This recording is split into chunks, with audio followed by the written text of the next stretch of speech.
I don't know who you are. I don't know what you want. I can tell you I don't have money,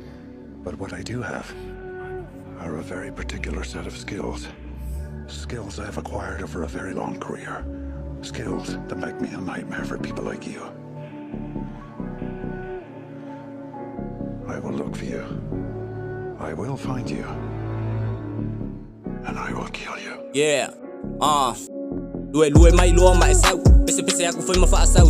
Yeah eva mai ile musika Fa mali lili mai ia maka wila Leanga wa eloke ole mafua anga Wa eka ngofua loke fua le palaka Masau ke le lofia ka ma leanga malo wo Langa le ivela o ngasaka Yeah fa longo sole awa eke ika Leanga le pepelo a sole o fika Ile mga o mia foila o se aka Awa e pongisa ai lo fa aka Fa yaku wa eku wale ma fa yale mi mixo Sola mai ongi fo se ele kuli lima Ma se iso so mai lo malo nguku Se kakalaku ele fangu vai lima Sau Ole ma fai nga stop Ole mafai foi o ngaka ofi oe ua pei o se aka ki fanga ua fiu e fa ke ise makua ilomi le kama imangongi fa pa ai soli le ka ko fale mai le ua le ofi ma se ikau base mai lau kala ngoa ke i o folinga ua ma omi sau o kele makele ola ua mai mau e ma fo mai lava le ku inga ngau ai ka kalongo aku pe ma se fau ya ika ko mala vangi le fa ngau se kangi le fa ku sole male ele so le life o pei ole va le mili mai le pia isa male mea le male ka fa avale le ua ka kele opisa makau ua fa pele se ifanga ole nguku pepelo male loko le aka folinga e ola ko fa alaka sidi ai le ku isi se e kalafa ma o se le kingi po o pa kinga ilalo ka fika filengo awale fia poko wa eke ile sulu velo mai le solo le mafayo nga ingu mo ingi e follow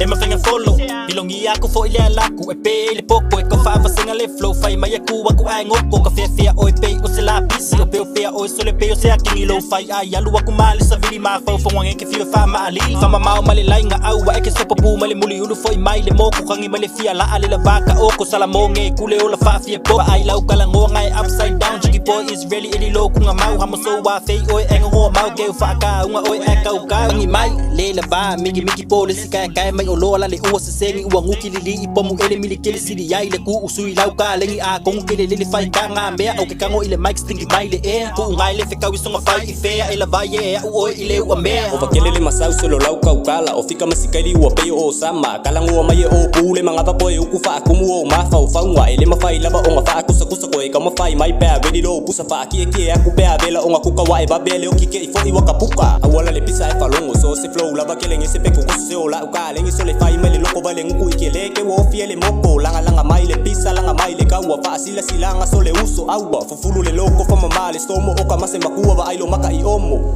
he e ke ula vale i o so la i lunga ka tingi i o e se i o ka ngwa ku lo la ka wa ku o ke la kiki e ma ingi va ai mo la lo le fa ya ise maso mua mai ongi fo ale nguku ua ngalo eli loa male pu ai kangua ilalo sei serious me awe ke fa palo ole ala le mea nga e ke sa wa yo e penga male ulu vange male fai ai so le pasi male nga ovelo i lunga le fala ya se i o ka ngwe la ku wa ele ku sa fai ai ese la kanga ka weba ai la ise si ai ka ale nga le pepelo ale mea tike di sidi brother sa so rap ai e makama ole mea ale ole ka amala fa ka o mai ku ai mai nga fa makalang anu ku ale pese pa ko ngwe le fa ku pa male pelepe ma ifa fole nga ku mai longa maka ku wa ku ele beke makusia iluma so le ola fa keke ia awala nge ko e fa yama va ale fa ai a o e po sefe yo e a sa fa longo ifika ka mai fa silo lolo pa ve ai nga sola wa elo ye pa mai sika oko